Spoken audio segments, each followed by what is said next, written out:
So many players last night, after hundreds of hours of preparation, their favourite snacks piled a mile high on their desk along with 20 energy drinks, went to log into Season of Discovery and found that they couldn't play the game.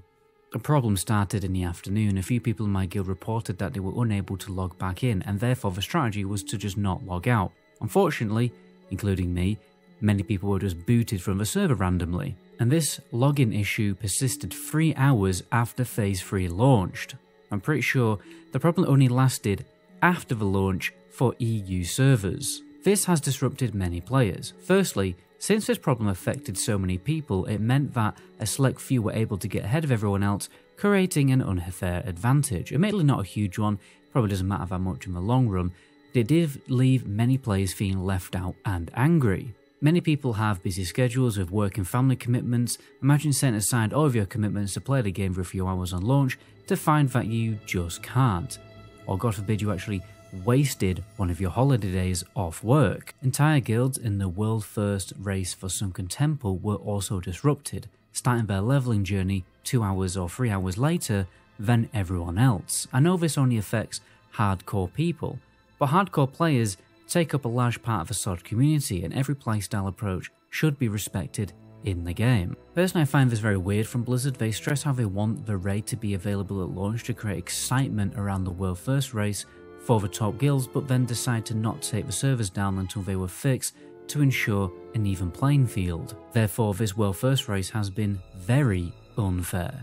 It kind of seems like cadencing the raid 1 week after launch would be a much smarter idea. I mean, it's an approach that most WoW players actually do like and are familiar with by now, and one of the main reasons that people like it is because it provides a safety net in case there are any server problems on day 1. Luckily, because the 7th buff of, oh my god, I don't know why I keep saying buff there, we're just going to roll with it. The 7th buff of Sunken Temple is so overtuned that the world first race is now more on an even playing field. But it's so overtuned that the average SoD player, I mean, I can guarantee, the average SoD player won't even be able to touch this boss. So unless that changes in the future, there's going to be a big problem for the game, as most classic players don't have the patience to wipe over and over again, progressing on the boss. I mean, the wipes on this boss is nearly getting into the hundreds for all the top guilds, which I find just bamboozling. Because that is basically the reality of this boss. It's going to be a similar experience to progressing on the last boss on a heroic raid on retail.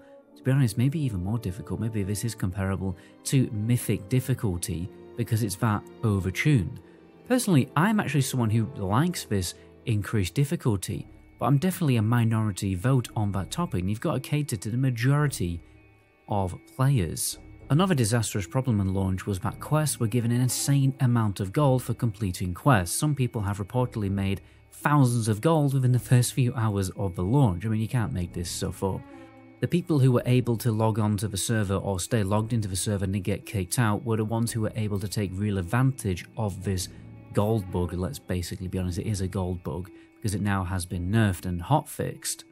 So we're now in this weird situation where a select few lucky players have huge money bags of gold.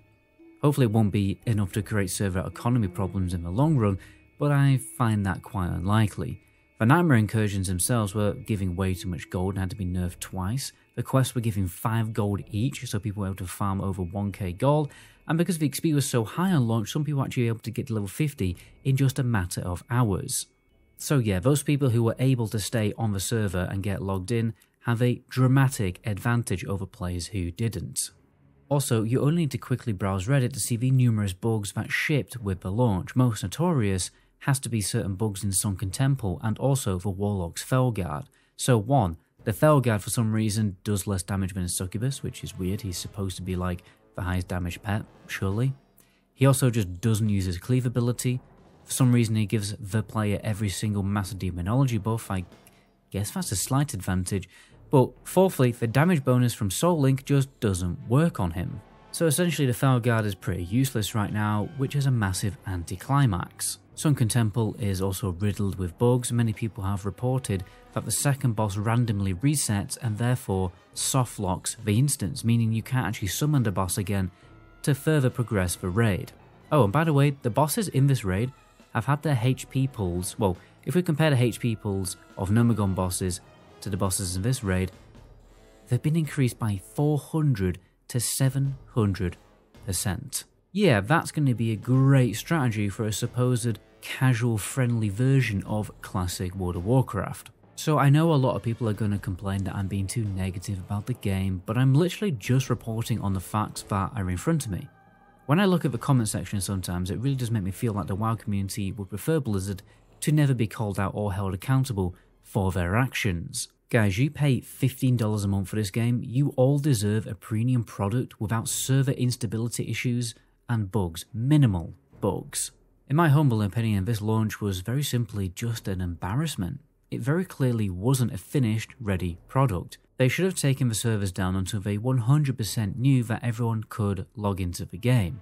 And if they're not going to do PTR tests for new phases, they need to increase their game testing team and a period in which they do tests to iron out issues like this, because I won't be surprised if Phase 3 literally got zero testing.